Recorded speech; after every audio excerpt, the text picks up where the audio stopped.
Deməli, dostlar, gəldik çatdıq phrasal verblər mövzusuna.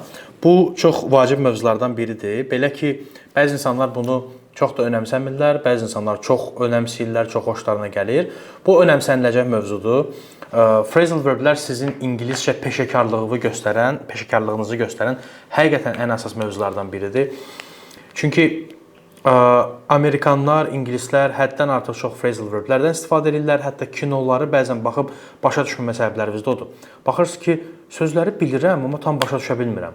Məsələn, buradakı phrasal verblərdən biri var, call off. Call əslində zəng eləməkdir. Amma görürsünüz ki, call off yazılıb tamam başqa bir mənaya gəlib çıxıb, ləğv eləmək. Yəni, onlar feilləri belə başqa bir sözlərlə, prepositionlarla, iki feili birləşdirərək müxtəlif formalarda phrasal verblər əmələ gətiriblər və bunları istifadə edirlər öz belə native speaker olaraq və biz də onları başa düşmək məcburiyyətindəyik. Və siz də onları istifadə edəndə biraz ingiliscəsi zəif olan adamlar başa düşmürlər sizi. Bu sizi biraz onlardan daha yüksəkdə tutur və başa düşən adamlar da bilirlər ki, siz artıq nə qədər peşəkarsınız. Hətta IELTS imtahanlarında belə sizin phrasal verb istifadə eləməyiniz sizin belə deyək də speakingdəki alma pointinizi, balınızı daha da yüksəldir. Burada izah edəcəyim çox xüsusi belə bir struktur, qrammatik qayda və s. yoxdur. Phrasal verblər sadəcə söz şəklində öyrəniləcək mövzulardır. Sizə verilib bir neçə phrasal verb, onları sadəcə öyrənin.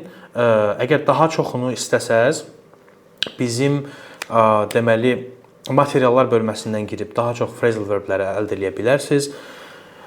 Çünki phrasal verblər 10, 20, 100, 1000 dənə deyil də, belə saysızdır demək olar ki, neçə dənə xüsusi bir phrasal verb var, onu heç kim bəlkə də bilmir. Bunlar bəzən hətta yeniləri yaranır, bəziləri ümumiyyətlə istifadədən düşür və s. Buradan çox istifadə olunanlar sizə verilib. Onları bilsəz, onları istifadə eləsəz, zaten sizin o B1 səviyyəsindəki ehtiyacınızı tam şəkildə ödəyir. Belə, əzbərləyin, praktikalara eləyin, zaten cümlələrin, tekstlərin içərisində onları görmüş olacaqsınız. Növbəti iki mövzu artıq bizim bitirdiyimiz B1 səviyyəsində mövzudur və çox maraqlı və çox sevimli mövzulardandır. Ona görə növbəti mövzularda görüşərik. Özünüzə yaxşı baxın.